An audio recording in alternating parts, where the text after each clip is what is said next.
and welcome to the Deadology Podcast.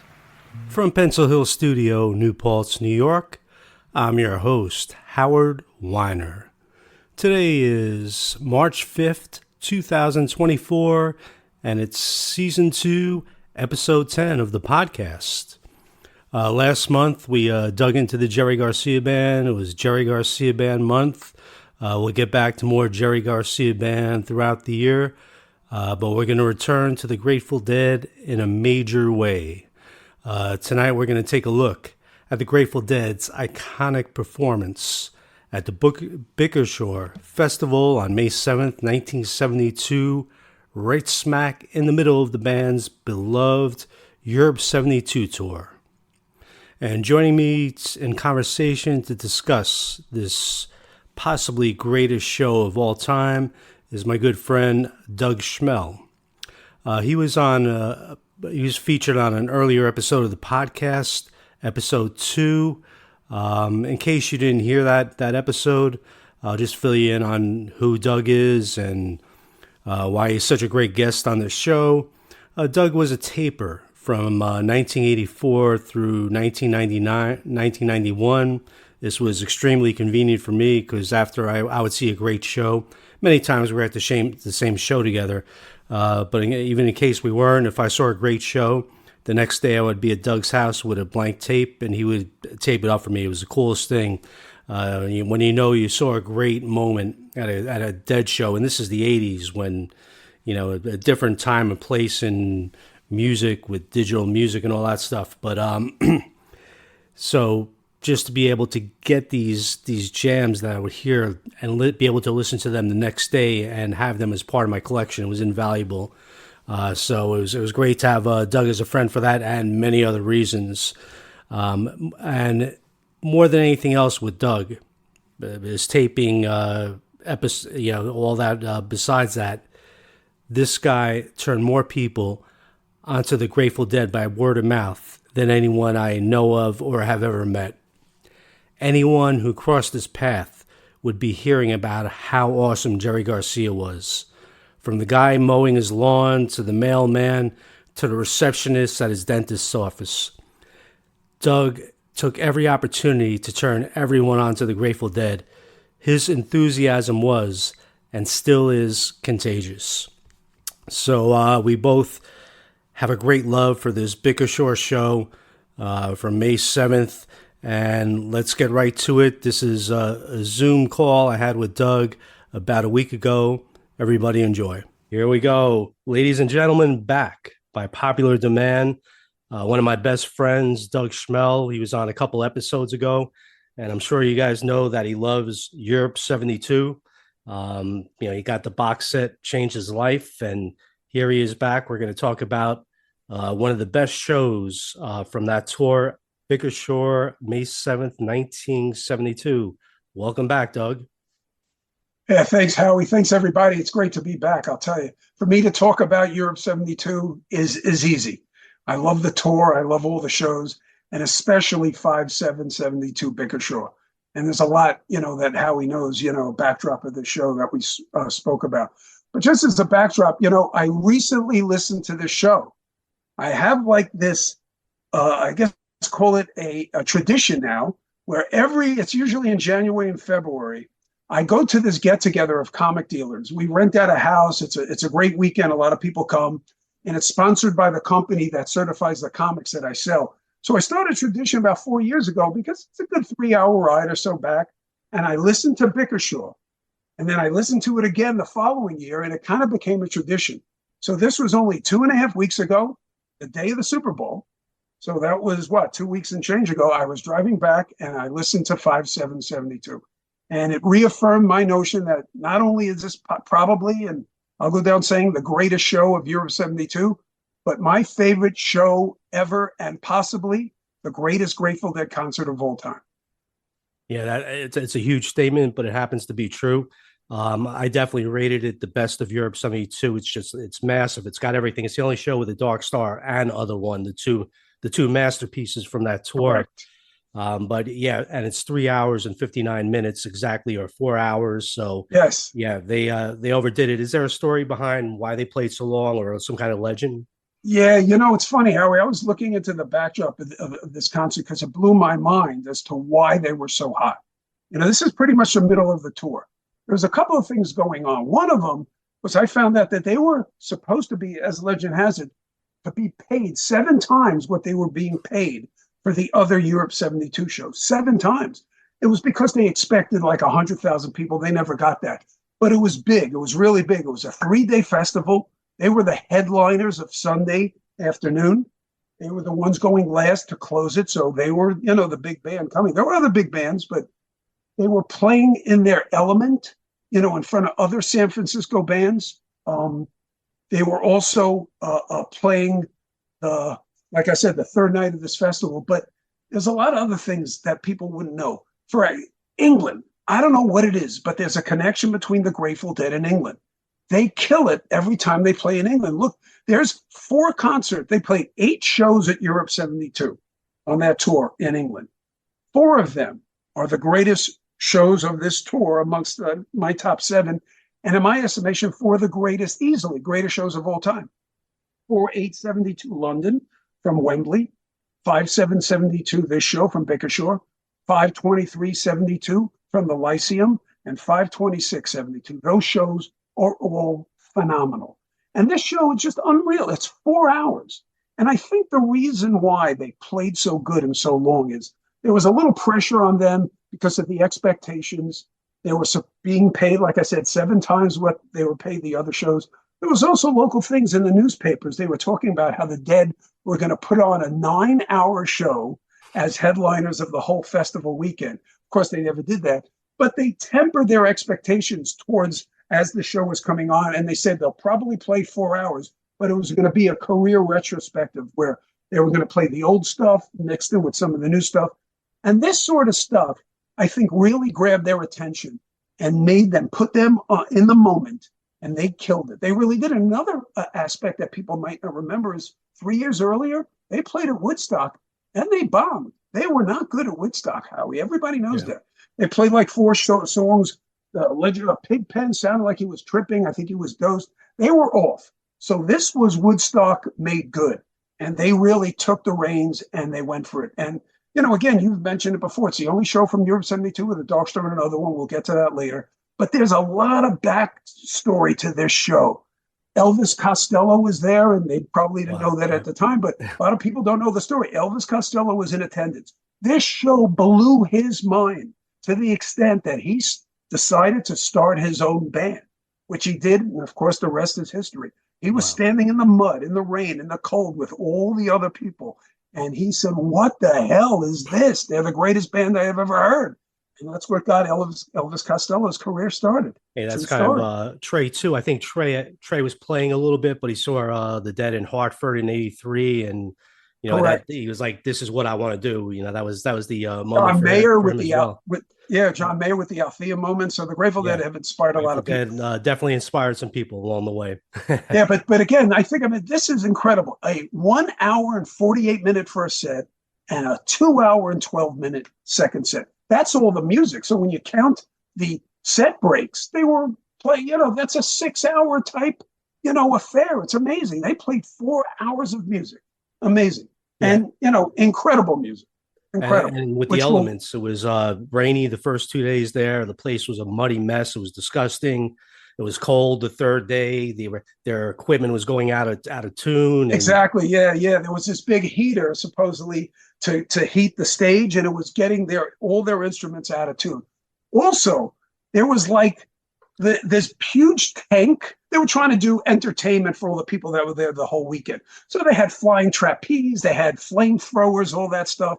One of the other things they had was a tank with divers. Now, this was the second day. By the third day, they weren't doing the diving anymore. It's cold. They spilled the tank with all the water in front of the stage, which added to the muddy mess right in front of the stage. So it was terrible, the conditions. But by the middle of the first set, towards the end of the first set, the sun started shining and everything changed. And maybe that's why that inspired the Dead. Nothing against the first set. It's incredible. To me, it's probably the second greatest first set of this tour. But the second set, to me, easily the greatest second set they've ever done. Yeah, definitely in that You will history. hear why very, very soon. Yeah. Hey, and to kick things off before they start with Truckin', Angela Brown as a lost baby. She's at the police Correct. station. Correct. Yeah, the show, and those were the days, everything right? that could conspire against them kind of did, but they overcame it easily. It was like, there was nothing going to stop them on this day, man.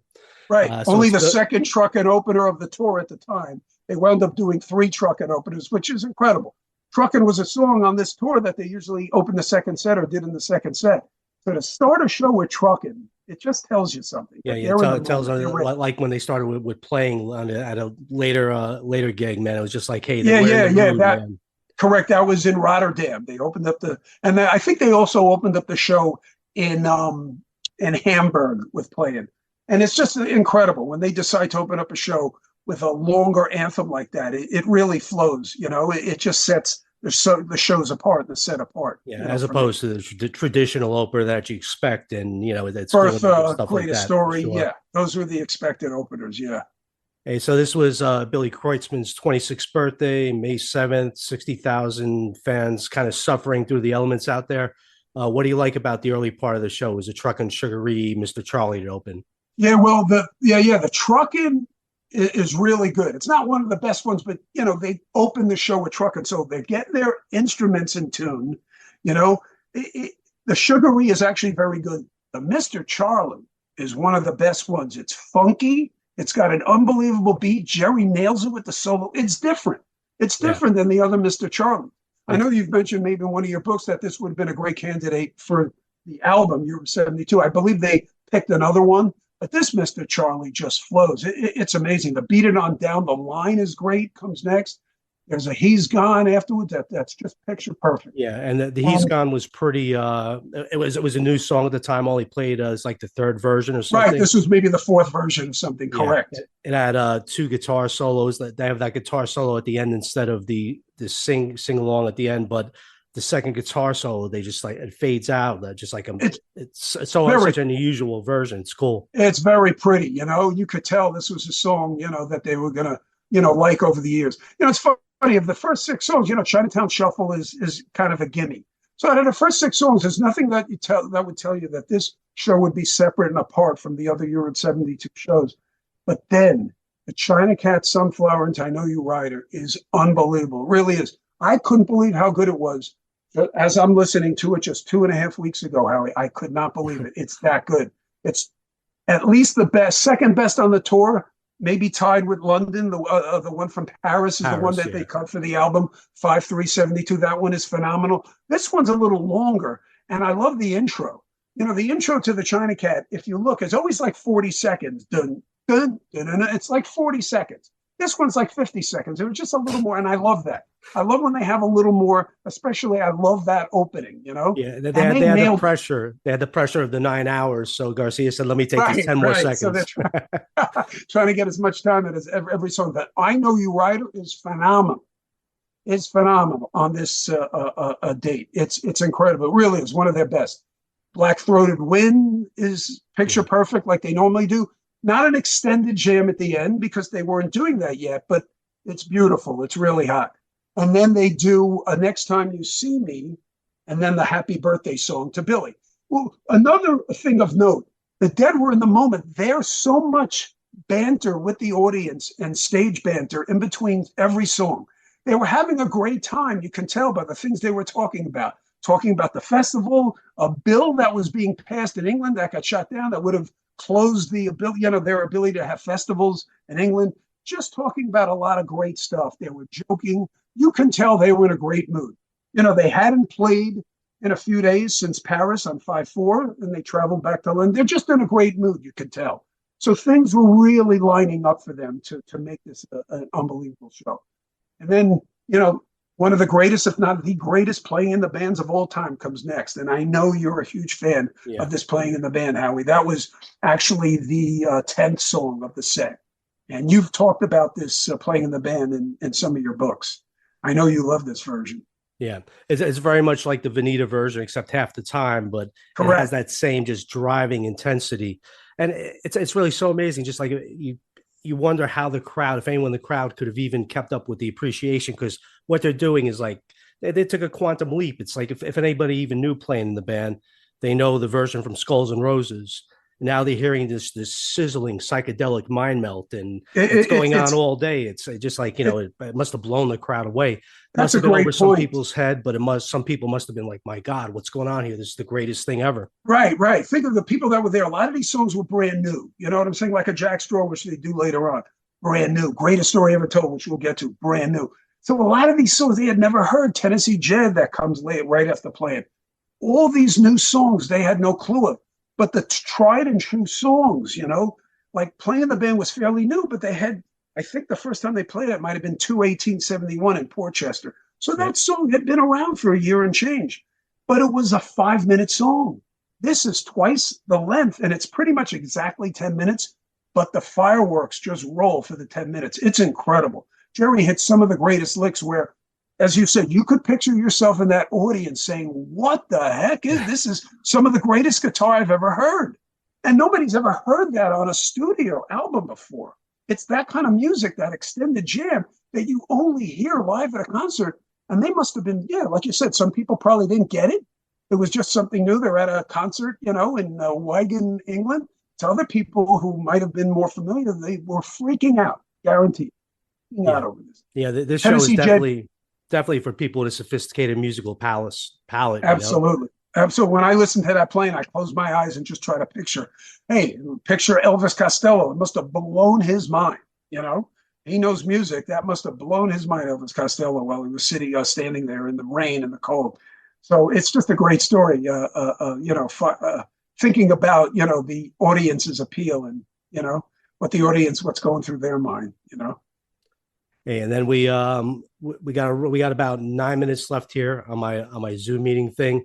Let's move forward a little. We got Tennessee Jed, that killer Tennessee Jed. Beautiful Tennessee Jed. Quick paced. It's great. It's not one of the best ones of the tour, but it's phenomenal. However, the next song is the best version of the tour. It's The Good Lovin'. It's 20 minutes. It's phenomenal. It's phenomenal. There's like 4 extended jams. Pigpen's rap is great. It's not too extended. It's the perfect Good Lovin'. And it's the one at the end where Pigpen says, and it was tasted mighty good. There's something like that right at the end. It's incredible. As I said, it's rolling along. You don't expect that. It kind of comes out of nowhere, this 16-minute Good Lovin'. It's amazing. One. It's amazing. Yeah. It's the second longest one of the tour. The one from Paris right before that was longer. And here's a special note. The next song that closes the set is Casey Jones. To some people, it's a big deal. That Casey Jones is unbelievable. It's 8, driving that train, high cocaine. They did that 8 times. That's longer than any other one they had done up to that point in their history. Wow. I've checked. Yeah. They were doing 6. And then by the time they got to maybe Paris, 5/4, they did 7. But this one, they extended it, like you said, maybe because they were on pressure to play their longest show, whatever, a 9-hour show. They did it, and it's just phenomenal. You can Jerry's voice; they're in the moment. You can. Yeah, and Keith's playing some electric piano on that too. It was amazing. It's just so that first set to me, second best first set of the tour, no doubt.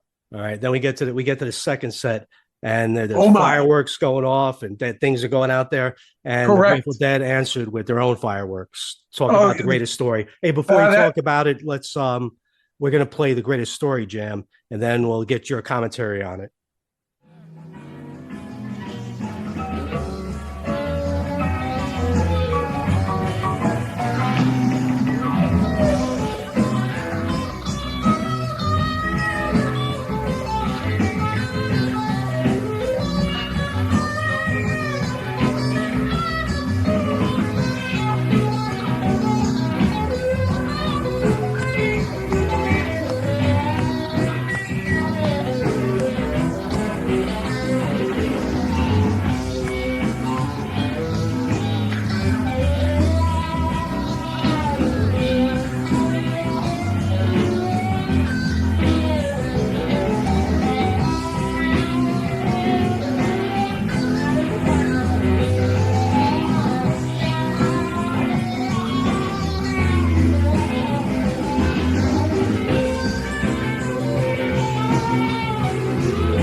That great jam, Doug. Your thoughts?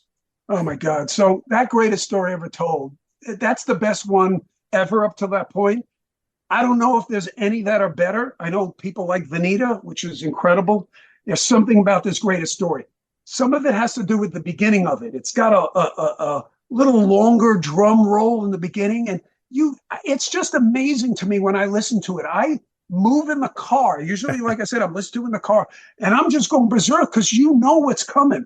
That jam is just phenomenal. I had to listen to it twice. So I'm driving back, like I said, from Bradenton, Florida, when I'm listening to 2.5 weeks ago. I listened to it again because it's that good. It's the greatest story up to that point, top 3 ever, and one of the greatest second set openers that they've ever done.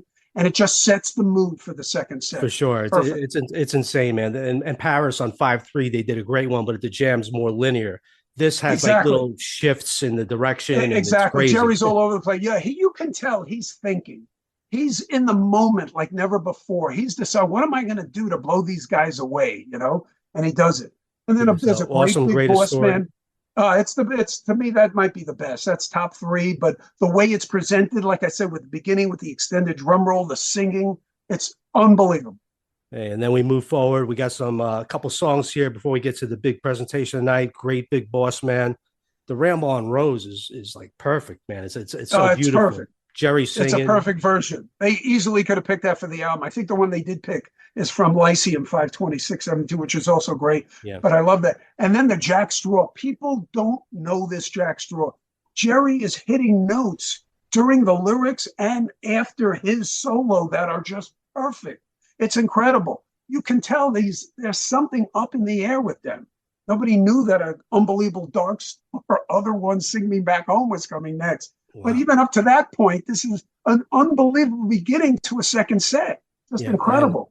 So they break into the Dark Star after Straw. Oh my God. And man, this is just such a beautiful jam up to the lyrics. It's like it's 18 minutes before Jerry 19 even minutes gets and to sing. change. It's incredible. From start to finish. It's very different than the other 72 versions, especially from Europe 72. It has more like a 68, 69 sound to it. And the way Jerry's jamming, it's so different. And then a drum solo, and then they launch into the other one, which, oh my God, I've been quoted as saying, there's no doubt in my mind, and nobody could talk me out of this opinion, that this is the greatest other one ever. Hey, before we talk about that, sure. Let's take a listen. We'll go from the drums. We'll hear Jerry storm out of the drums on the other one. Into the other. It's incredible. Beautiful.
right, we're back, and there's a lot more other one to go, and maybe Doug would like to chime in on that other one again. It's incredible. It's unbelievable. It's funny. I look at the other ones from the tour. There are some that are just straight other ones. There are no songs. They don't weave in and out of the other one like they do in Paris. Other one, drums, and they go into me and Bobby McGee, back into other one, into Wolf Rat. That to me is a split other one. So there's some great split other ones. Like the one, like I said, from Paris is unbelievable. The one from Amsterdam is unbelievable. But these straight other ones that are uninterrupted, this one in Frankfurt to me are the two best. And this one, no question about it, is the best ever. The first 10 minutes is unreal. Literally unreal. Jerry's hitting notes. You can tell there's something up. He is in the moment like never before. They are killing it. The lyrics are great then by Bobby. He sings with confidence and with passion. And then things like you mentioned in your book, and then the weirdness starts. And it's funny, when I listened to it just 2.5 weeks ago, I really appreciate they're going into a little space. They do a little different variation on the jam. And then there's a little beautiful segment where there's no Pigpen, there's no Keith, I don't believe, and there's definitely no Billy.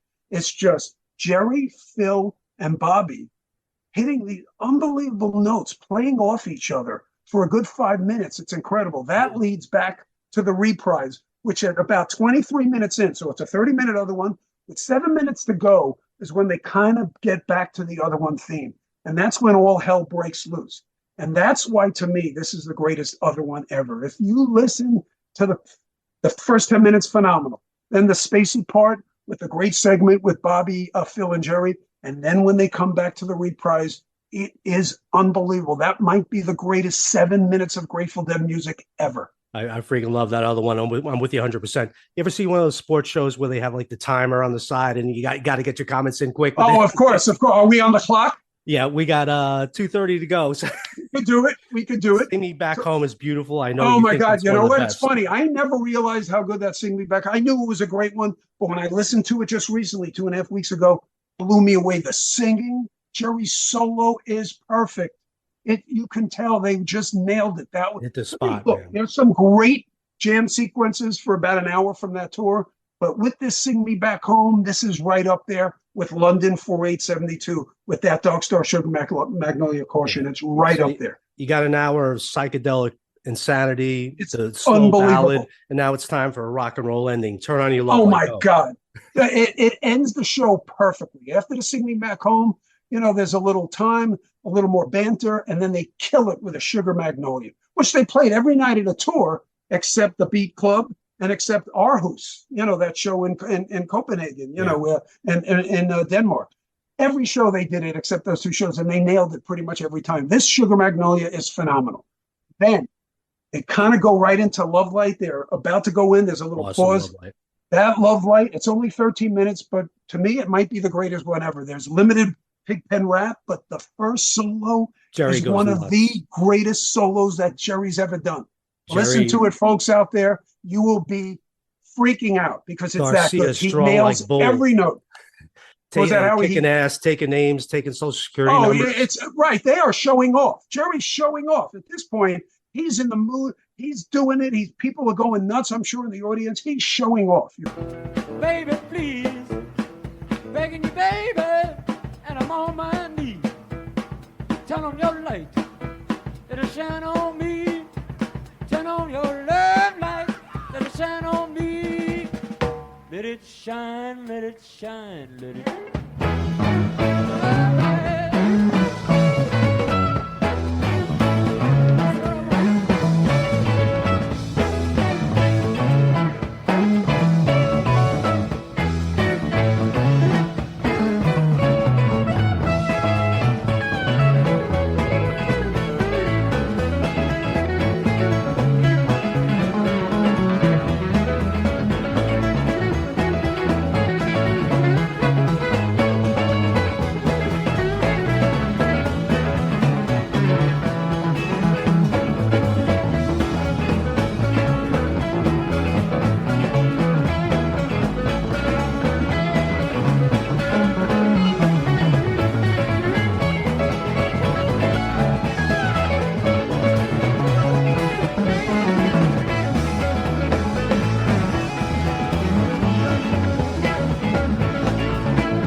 All right. And then we go into such a great Love Light, great choice going down the road. Hit it. 30 seconds going down the road. Going down the road, easily the best one of the tour, top Thank five ever. It's amazing. It's 5 rounds of jams. He nails it, each one. The last one is a climax that is phenomenal. And then when they say going down the road at the end, that reprise, they sang it 5 times with Donna. You know, that reprise. Yeah, they usually do it 3 times, maybe 4. They did it 5 times. Again.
The Grateful Dead on Fire.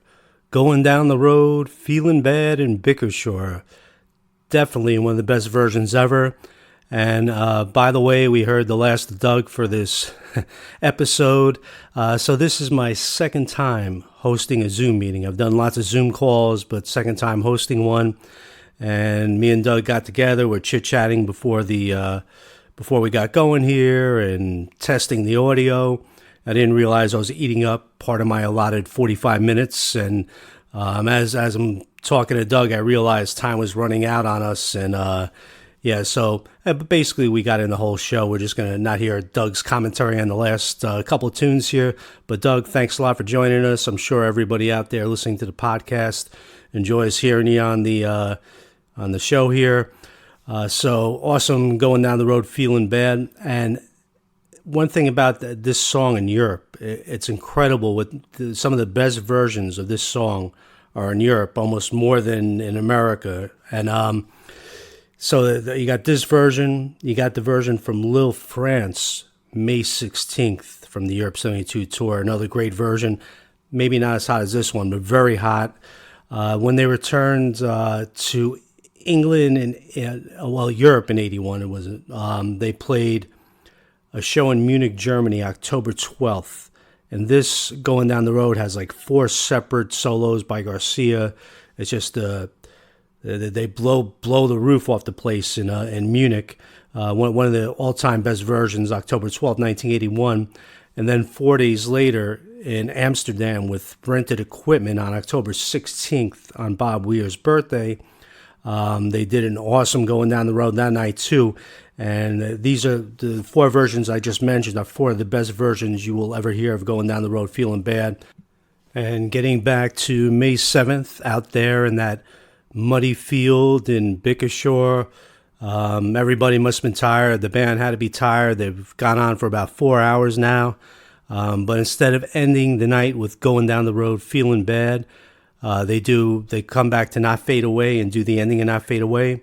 Can't call it a reprise because they hadn't played Not Fade Away yet that night. But generally, this was the ending of Not Fade Away. After going down the road feeling bad, it was a great way to end the show instead of just like ending flat on going down the road feeling bad. Hearing Pigpen and Bobby exchanging the vocals down at the end, always a great thrill. And one of the last times you would hear that, Bobby and Pigpen sharing those that moment at the end of Not Fade Away, awesome stuff. And so after the Not Fade Away, the rock and roll continues.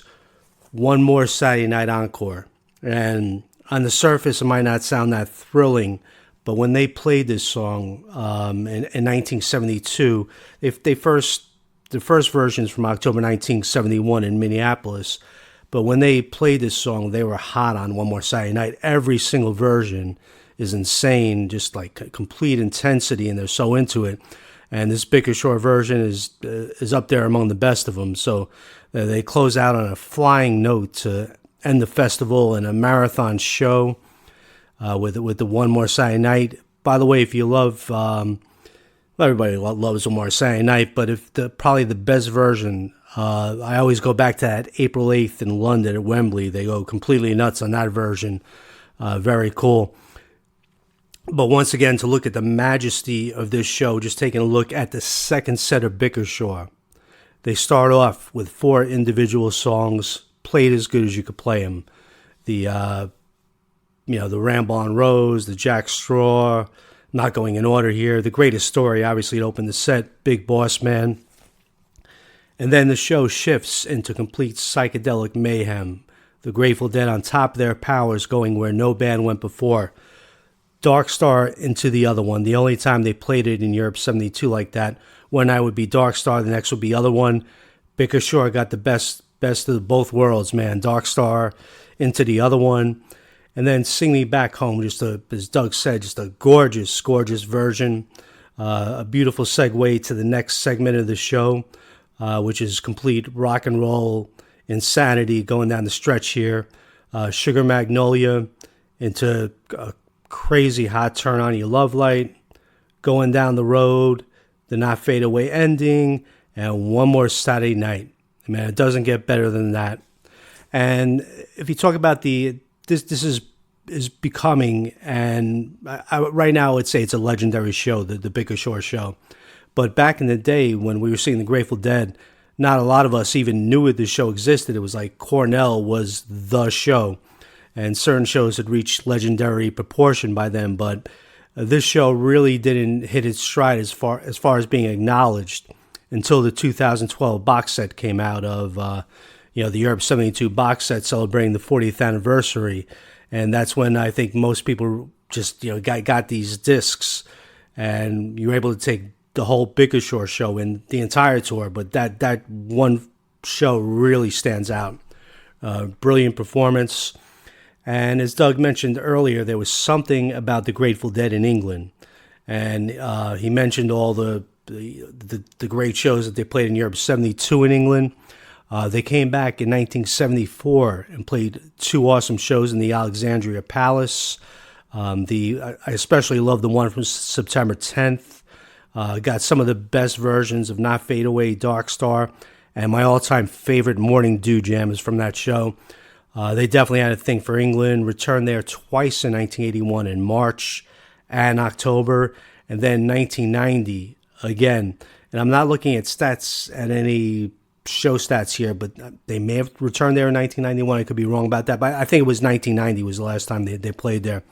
But outside the United States, England was number one as far as the Grateful Dead go. They always brought out the best in them.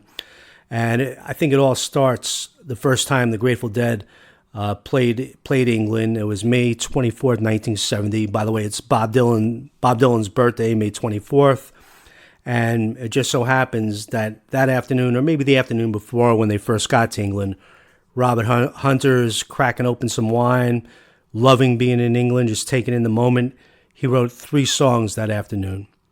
Broke Down Palace, To Lay Me Down, and Ripple. A Dylan-esque kind of afternoon. Only a guy like Dylan could even have a ever have a day like that in songwriting. So Hunter had an amazing, kind of kicked off the whole thing by writing those 3 songs in England. Something About England definitely moved the Grateful Dead. And it's amazing the way this box set, the whole Europe 72 tour, just keeps growing in majesty as we go along here. So my book, Europe 72 Revisited, I wrote this around the 50th anniversary just to commemorate it. I went to all the shows, wrote a couple of essays. You can check that out. TangledUpInTunes.com is my website, and also available on Amazon. Just look up Howard F. Weiner, and you'll see all my books there. There's a Howard Weiner, who's a neurologist. That's not me. I'm the fun guy, Howard F. Weiner, F for fun. And you see all the Grateful Dead books, a couple of Dylan-related books there. And hey, everybody, thanks for listening. Big shout out to my friend Doug Schmell. Another great job. Everybody gets to hear his enthusiasm again. And I'm coming back next week. I think I got to pay homage to my first Grateful Dead show, Madison Square Garden, March 9th, 1981. I'll probably go into the next night too, March 10th. Those were incredible shows, really unique sounding, unique song selection. Yeah, so I think I'll do that next week. But once again, thanks for listening. Peace out.